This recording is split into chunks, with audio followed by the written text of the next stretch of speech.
قاتلوهم يعذبهم الله بأيديكم ويخزهم وينصركم.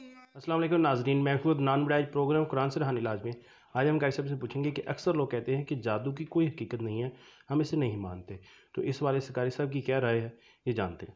السلام علیکم قاری صاحب۔ وعلیکم السلام ورحمۃ اللہ۔ جی قاری صاحب۔ الحمدللہ وقفا والصلاة والسلام علی رسول اللہ، اما بعد۔ عدنان بھائی، یہ بہت اہم مسئلہ ہے، وہ اس لحاظ سے عموماً کچھ بھائی اس کو چاہتے ہوئے یا نہ چاہتے ہوئے، دو طرح کے لوگ ہوتے ہیں۔ کچھ نہ چاہتے ہوئے وہ دل سے مان رہے ہوتے اس بات کو، لیکن وہ کہتے زبان سے کہہ جاتے جی ہم تو جادو کو مانتے ہی نہیں ہیں۔ ہمارے بہت سارے سلفی بھائی ایسے ہیں جنہوں نے اس بات کو رٹا بنایا ہوا ہے، جی ہم تو جادو کو مانتے ہی نہیں تھے، ہم تو جنوں کو مانتے ہی نہیں تھے۔ میں نے کہا قرآن کا انکار کرتے ہو، قرآن کا انکار کرتے ہو یہ بات کر کے۔ بہترین صدقہ جاریہ حاصل کرنے کے لیے اس ویڈیو کو لائک کریں، شیئر کریں، کمنٹ کریں اور ہمارے چینل کو سبسکرائب کریں، پیج کو لائک کریں۔ قرآن سے روحانی علاج۔ قرآن کا انکار کرتے ہو۔ اکثر ساتھی ایسے ہیں جو اس لیے نہیں مانتے کہ اگنور کرتے، نہیں جی وہ جادو اس طرح نہیں، وہ اس وجہ سے نہیں مانتے، وہ سمجھتے ہیں کہ یہ جادو والا چکر جو ہے نا، یہ زیادہ تر ان لوگوں میں ہے جو تعویذ لیتے ہیں اس کے علاج کے لیے، یا زیادہ تر ان لوگوں میں ہیں جو تعویذ کرتے کرواتے ہیں، اور یہ چیز وہ بالکل ہی سرے سے اس کا انکار کر دیتے ہیں۔ دوسرا طبقہ وہ ہے جو بالکل کہتا ہے کہ اس کی کوئی حقیقت نہیں، جادو ہوتا ہی نہیں۔ ٹھیک، بات یہ ہے جب ایک بندہ اسلام میں داخل ہوتا ہے جی تو داخل ہونے سے پہلے اس کو اصول بتا دیا جاتا ہے۔ قرآن کھولا سب سے پہلے، ذالک الکتاب لا ریب فیہ، اسلام میں داخل ہونا ہے، یہاں کھڑے ہو کر ایک بات سن لو کہ یہ کتاب اگر داخل ہونا ہے تو اس میں شک نہیں کرنی۔ یہ ایسا دین ہے اس میں شک کی گنجائش نہیں ہے۔ ابھی تحقیق کر کے داخل ہو جاؤ، پہلے تحقیق کر لو جو کرنی ہے، بعد میں تمہیں تحقیق یاد نہیں آنی چاہیے، بعد میں باہر نکلنے کا راستہ نہیں ہے اس میں۔ اسلام میں تو جو آتا ہے وہ اس کا ہو کے رہ جاتا ہے، وہ تو جنت کا متلاشی بن جاتا ہے، وہ تو اس کی تو دوڑ لگ جاتی ہے کہ میں جنت میں اعلیٰ درجہ پا جاؤں، وہ تو۔ لیکن یہ ان کے لیے مرتد کی سزا قتل ہے، لیکن اس میں وضاحت کر دوں کہ یہ حاکم وقت دے سکتا ہے، ہر بندہ نہیں دے سکتا۔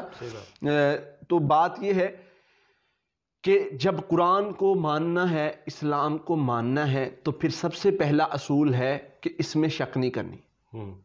دوسرا اصول ہے یؤمنون بالغیب۔ اسی صورت میں سورۃ البقرہ میں کچھ ہی آیات بعد اللہ تعالیٰ فرماتے ہیں ایمان لانا ہے غیب کے ساتھ۔ یہاں پر غیب میں جنات بھی آتے ہیں، جادو بھی آتا ہے۔ جنات کا انشاءاللہ آگے چل کے ذکر کریں گے انشاءاللہ۔ یہاں ہمارا صرف سوال جادو پر ہے۔ تو بات یہ ہے کہ اگر تو آپ اسلام کو مانتے ہیں، قرآن کو مانتے ہیں، پھر تو آپ کو سوال کرنا چاہیے ہی نہیں، بنتا ہی نہیں ہے، پھر تو سوال بنتا ہی نہیں ہے۔ اور اگر آپ اس سے باہر ہیں پھر ہم آپ کو سوال کا جواب دینا ضروری نہیں سمجھتے، ٹھیک ہے؟ لیکن پھر بھی میں انشاءاللہ جواب دے دیتا ہوں تاکہ کچھ ہمارے اسلام کے ماننے والے مسلمان ان کی اصلاح ہو جائے، انہیں پتہ چل جائے کہ واقعتاً اللہ تعالیٰ نے اس کی ساری تاریخ بیان کی ہے۔ وَمَا قَفَرَ سُلَيْمَانُ وَلَكِنَّ الشَّيَاطِينَ كَفَرُوا يُعَلِّمُونَ النَّاسَ السِّحْرَ۔ حضرت سلیمان علیہ السلام کے دور میں لوگ جادو سکھاتے تھے۔ اللہ فرماتے ہیں شیاطین جادو سکھاتے تھے، ٹھیک ہے؟ میرے سلیمان نے یہ کفر نہیں کیا، کیونکہ وہ وہاں پر ایک ہسٹری تھی کہ جادو سیکھنے سکھانے کا عمل ہوتا تھا اور بہت زیادہ پھیل رہا تھا۔ حضرت سلیمان علیہ السلام نے کیا کیا، جادو کی کتابیں اکٹھی کی، عمل اکٹھے کیے، ان کو دبا دیا تاکہ اور زیادہ نہ پھیلے۔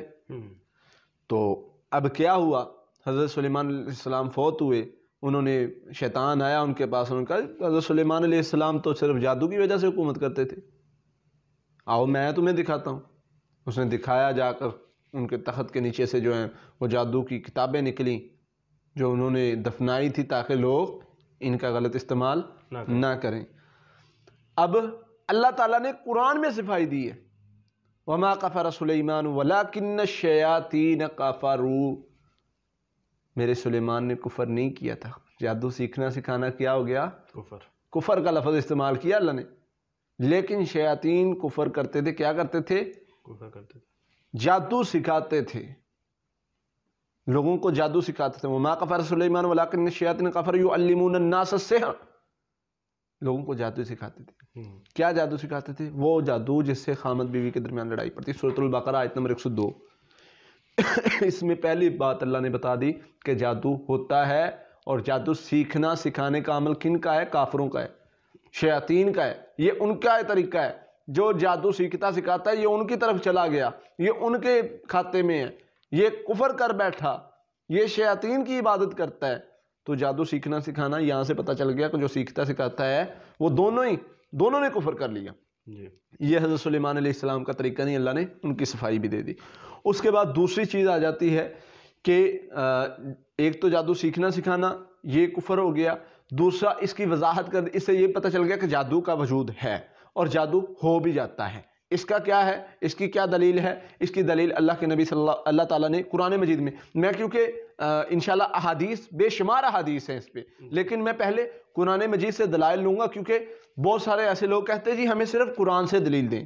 ٹھیک، ان کو جو ایمان لے آیا داخل ہو گیا وہ اس کے لیے قرآن کی دلیل بھی اتنی ہی زیادہ اہم ہے، حدیث کی دلیل بھی اتنی ہی زیادہ اہمیت رکھتی ہے جتنی قرآن کی رکھتی ہے. اس کے لیے اللہ اور اس کے رسول کا حکم، بات، سنت جو ہے وہ اس کے لیے اس نے ماننا ہے، اس نے سر خم کر دینا ہے. جو ایمان والا ہے اس نے سر خم کر دینا، اس نے نہیں کہنا ہے چونکہ چنانچہ اگر مگر. لیکن کچھ لوگوں کے سوال ہیں جی، ہم تک سوال پہنچا ہے نا یہ کہ جی ہمیں صرف قرآن سے ثابت کرنا ہے آپ نے جادو. میں نے کہا اللہ کے فضل سے آیات بھری پڑی ہیں. اللہ تعالیٰ جو ہے قرآن مجید میں بتاتے ہیں، سورہ یونس ہے، سورہ یونس میں اللہ تعالیٰ بتاتے ہیں حضرت موسیٰ علیہ السلام کا واقعہ پورا موجود ہے. 81 نمبر آیت فلما القوا قال موسیٰ ما جئتم بالسحر ان اللہ سیبطلہ. 85-86 نمبر آیت موجود ہے.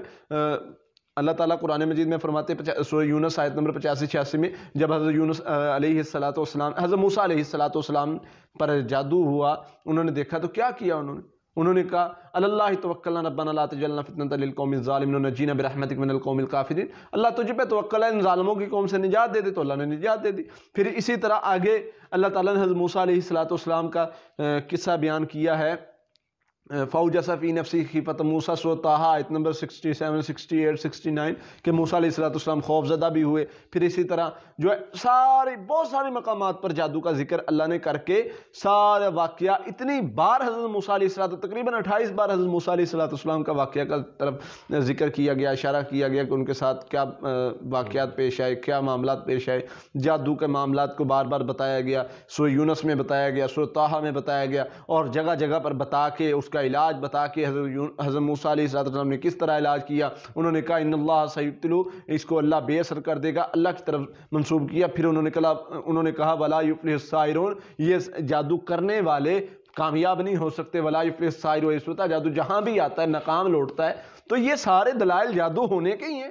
یہ اور کس چیز کے جادو ہیں، اور کس چیز کے دلائل ہیں. اسی طرح آگے چلتے ہیں، سورہ فلق ناس دیکھ لیں. یہ تو جادو کے علاج کے لیے ہیں. اللہ کے نبی صلی اللہ علیہ وسلم کی حدیث موجود ہے، سورہ فلق ناس جب اللہ کے نبی صلی اللہ علیہ وسلم پر جادو ہوا تو اس کا علاج جو ہے وہ نبی صلی اللہ علیہ وسلم نے سورہ فلق ناس سے جادو کا علاج کیا، اور اللہ کے نبی صلی اللہ علیہ وسلم پر جادو گرے لگا کر کیا گیا تھا. تو ان ساری آیات سے پڑھنے کے بعد اور بہت ساری آیات ہیں. میں نے تو چند ایک آیات پیش کی ہیں جن میں ذکر ہے کہ جادو سیکھنے سکھانے کا یہ شیاطین کا کام تھا، یہ ایک عمل ہے، اس کا اثر پڑتا ہے. جیسے کہ حضرت موسیٰ علیہ السلام کا واقعہ، حضرت موسیٰ علیہ السلام کے سامنے رسیاں پھینکی گئی، یخیل علیہ من سحرہ انہا تسعی. وہ ان کو محسوس یہ ہونے لگا، ان کو یہ محسوس ہونے لگا کہ وہ رسیاں نہیں ہیں، وہ سانپ نظر آنے لگے. تو وہ سانپ جو اصل میں وہ سانپ نہیں، اللہ تعالیٰ فرماتے ہیں وہ رسیاں ہی تھیں، وہ سانپ انہیں نظر آ رہے تھے. تو پتہ یہ چلا کہ جادو ہوتا بھی ہے. اب وہ رسیاں، سانپ نظر آنا، یہ جادو ہے. ایک چیز کو بدل کے دکھانا. جادو کیا ہے؟ ایک چیز کی اصل کو بدل کر دکھانا، بڑی ہے اس کو چھوٹی کر کے دکھانا، خوبصورت ہے بدصورت کر کے دکھانا، اچھی ہے بری کر کے دکھانا، تندرست ہے بیمار کر کے دکھانا، تو جو محسوس کروانا ہے بدل کے، یہ جادو ہے۔ ایک چیز کی حالت کو بدل کر دکھانا، یہ جادو ہے۔ تو حضرت موسیٰ علیہ السلام پر بھی یہی ہوا تھا، اور اللہ کے نبی صلی اللہ علیہ وسلم پر بھی جادو ہوا ہے۔ مختلف احادیث اور بہت ساری احادیث موجود ہیں جادو کے بارے میں۔ یہ ہم نے وہ چیزیں آپ کے سامنے رکھی ہیں، اور یاد رکھیں جو قرآن میں موجود ہیں، اور یاد رکھیں ہمارے کچھ بھائی اس بات میں اللہ سے پکڑے جائیں گے، اس بات میں کہ جو کہتے جی ہم جادو کو نہیں مانتے، جو یہ بات کرتا ہے کہ ہم جادو کو نہیں مانتے وہ قرآن کا انکار کرتا ہے، اور جو قرآن کا انکار کرتا ہے وہ کفر کرتا ہے۔ اس لیے اس بات سے بچنا چاہیے۔ اللہ سے دعا ہے اللہ عمل کرنے کی توفیق عطا فرمائے۔ بہت شکریہ قاری صاحب۔ جی ناظرین، اگلے پروگرام میں اگلے سوال کے ساتھ آپ کے سامنے پھر حاضر ہوں گے، تب تک کے لیے اللہ حافظ۔ بہترین صدقہ جاریہ حاصل کرنے کے لیے اس ویڈیو کو لائک کریں، شیئر کریں، کمنٹ کریں، اور ہمارے چینل کو سبسکرائب کریں، پیج کو لائک کریں۔ قرآن سے روحانی علاج۔ قاتلوهم يعذبهم الله بأيديكم ويخزهم